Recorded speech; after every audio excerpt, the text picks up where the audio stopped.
Attack of the Clones.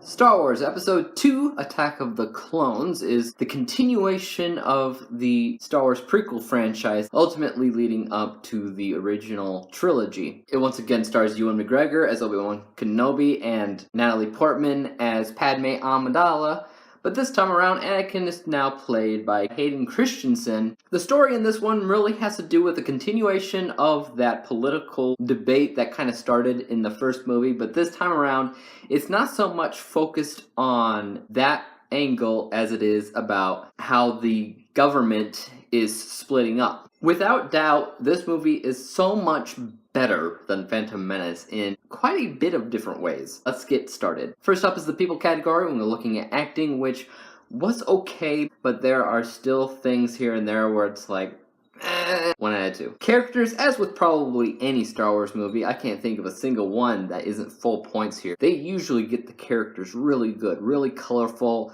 humorous, serious, 2 out of 2. With casting, Hayden Christensen could have probably been cast by somebody else, but when I think about it, he plays a very good Darth Vader. I feel like when they cast him, when he auditioned, they had him do some of that evil stuff that he would eventually do in Episode 3. The casting gets 2 out of 2. Everybody in the movie plays a pretty vital part in the direction of everything. You don't know what everybody's doing on this planet, and on this planet, and on this planet, but it all comes together at the end, which was kind of nice. 2 out of 2. Gotta say, it was important, like I said, to have that romance between Anakin and Padme. It was vital that they put it in this movie. It did feel rushed. It's going back and forth from the romance between them and lightsaber wielding from Obi-Wan Kenobi and his detective work on different planets. I didn't feel as much as I probably should have. So chemistry gets 1 out of 2. Writing score. Nothing really stuck out for me when it comes down to dialogue, so for that I gotta give it 1 out of 2. There's just way too much going on.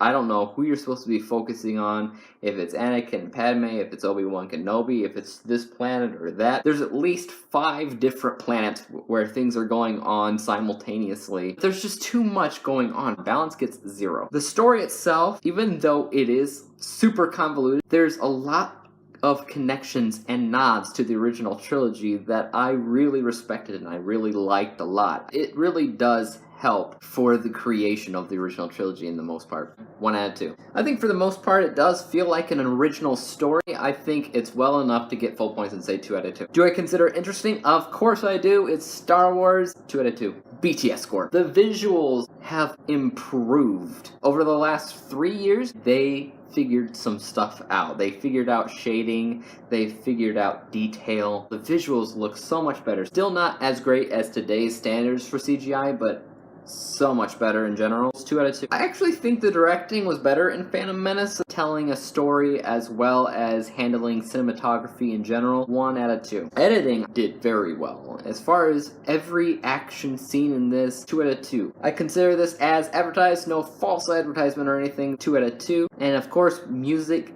John Williams does a great job. Music is amazing, as usual. 2 out of 2. Narrative arc. I'll just speed through this since narrative arc got full points. The introduction pretty much started off with a bang, kind of getting you introduced to who Obi-Wan is, how he has grown, as well as how Anakin has grown and how his feelings for Padme have also grown, and how Padme has changed. She's no longer the queen, but now a senator, how she's always at danger because of that. The inciting incident is ultimately when Padme gets her life threatened once again. Obi-Wan has to find out about her killer, and Anakin is basically her guard dog. So they split ways, and that's the 2 stories that are going on during the inciting incident. Obstacles, both for Obi-Wan and for Anakin and for the Jedi Council and basically everything in between. Climax really does come to a head. One of the better climaxes, I think, when you consider what it means, because all of these planets are ultimately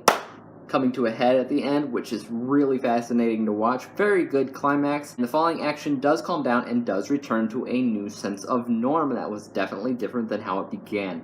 So, all in all, narrative arc gets 10 out of 10. Next up, we look at how entertaining it is. I would definitely consider this rewatchable. I cannot tell you how many times I've actually seen it, because I honestly don't know. 2 out of 2 for that. Fun experience. Of course, it is Star Wars, and it's definitely more fun than Phantom Menace. 2 out of 2. Do I have an impulse to buy this or own this?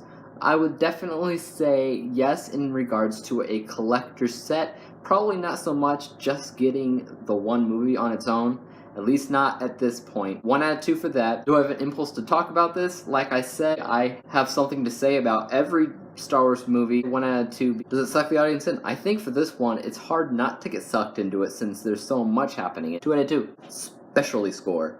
Alright, as a franchise, how well does this film feel like it fits in as a Star Wars movie? I think it fits in so much better than Phantom Menace, especially with all the shoutouts to the things that happened in the original trilogy. Franchise gets 10 out of 10. This, of course, is another one of the prequels. There's plenty of shoutouts, which makes you realize that the things that are happening in here that are also shoutouts are very important to the direction that the series takes as a whole, getting to that point. Prequel gets 10 out of 10. I have to realize one thing. Those shoutouts are so good if you're a fan of the original trilogy. If you're watching this for the first time ever, say you're watching it with your kid and they don't know anything about the original trilogy, they're just watching this, I usually ask the question, does it add anything new? For that, I would probably say the clones. The clones feel new and they change things up a little bit, as does maybe the relationship with Anakin and Padme. But those shoutouts that happen throughout the movie, part of the reason why they're so good at being nods is it basically requires you to have seen the original trilogy to understand it. I always complain a little bit because I think each movie should be, for the most part, independent on their own regards and shouldn't need those types of things. So for that, I'm giving sequel half points and saying 5 out of 10. As an action movie, it gave more story but also gave more action at the same time. 10 out of 10 for that. Is it halfway decent? George Lucas made the movie that he's been wanting to make probably ever since he made the original trilogy. 10 out of 10. If we add up all those points, we get 86 out of 100 possible stars. My original rating was 83, so not too far off from that. Guys, tell me what you thought of Attack of the Clones in the comments down below. You can follow me on Trek.tv and Twitter at the username IAMDWG. And as for YouTube, you can subscribe to me, hit that like button, and hit that bell to be notified when I come out with my next movie review, which will not be Star Wars Episode 3, not until next week at least, but there will be a review regardless tomorrow. So stick around and come back for that, and until then guys, peace out.